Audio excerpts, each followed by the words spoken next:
Assalamualaikum warahmatullahi wabarakatuh. Selamat pagi anak-anakku. Bagaimana kabar hari ini? Insya Allah semua dalam keadaan sehat dan dapat menjalankan ibadah puasa dengan lancar. Oke anak-anak, untuk kegiatan pada hari ini Budina akan memberikan materi pembelajaran pelestarian kekayaan sumber daya alam di Indonesia. Ada di tema 9, subtema 3. Namun kali ini Budina akan memberikan di bagian A dulu. Oke, simak baik-baik. Yang pertama adalah mengidentifikasi hak dan kewajiban masyarakat terhadap sumber daya air.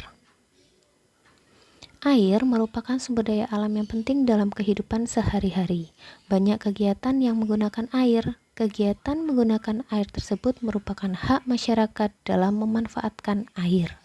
Selain hak, masyarakat juga memiliki kewajiban untuk tetap melestarikan ketersediaan air bersih tersebut.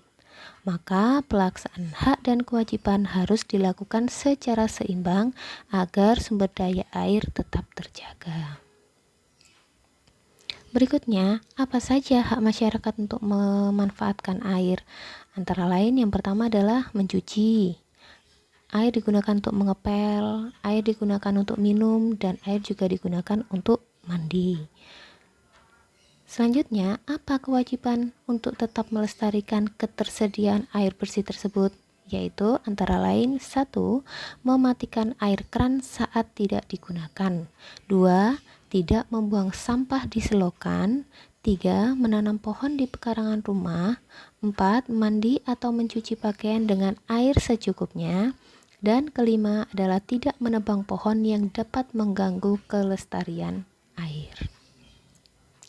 Berikutnya, yang kedua adalah mengidentifikasi sikap persatuan dan kesatuan dalam melestarikan sumber daya alam. Melestarikan sumber daya alam merupakan kewajiban seluruh anggota masyarakat. Hal tersebut dilakukan agar sumber daya alam tetap lestari dan bisa dimanfaatkan.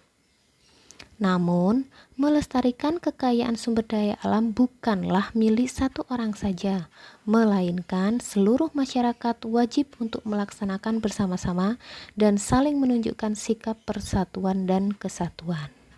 Berikutnya, ada beberapa contoh sikap persatuan dan kesatuan dalam melestarikan sumber daya alam air tersebut. Antara lain yang pertama adalah kerja bakti membersihkan selokan yang penuh dengan sampah. Kemudian yang kedua, bergotong royong membersihkan sungai dari sampah. Yang ketiga, bergotong royong membangun sarana kebersihan. Dan yang terakhir adalah menanam bibit pohon di sekitar taman.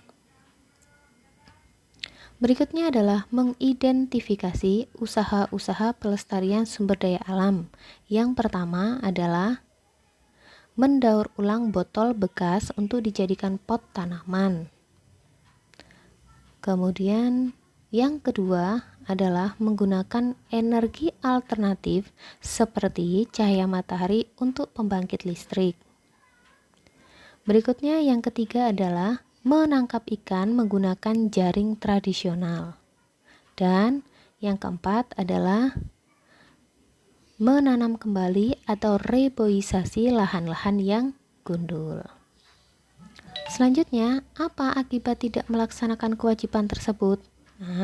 Menjaga sumber daya alam yang terdapat di lingkungan sekitar merupakan suatu kewajiban bagi setiap warga negaranya.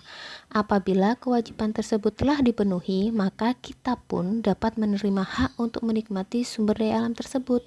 Misalnya, apabila kita menanam pohon di lahan yang gundul dan kering, kita dapat menikmati hak berupa ketersediaan air yang cukup, terhindar dari bencana tanah longsor, dan menghirup udara yang segar. Namun, apabila kita tidak melaksanakan kewajiban melestarikan sumber daya alam, maka hak kita pun tidak bisa didapatkan. Misalnya, apabila kita membuang sampah ke sungai, maka sungai tersebut akan semakin menyempit karena sampah akan menyebabkan banjir.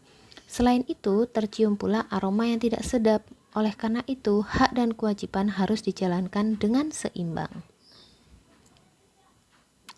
Oke, terima kasih anak-anak. Demikian adalah materi pembelajaran khusus untuk bagian A. Berikutnya, Budinda akan membuat bagian B. Terima kasih, selamat belajar. Assalamualaikum warahmatullahi wabarakatuh.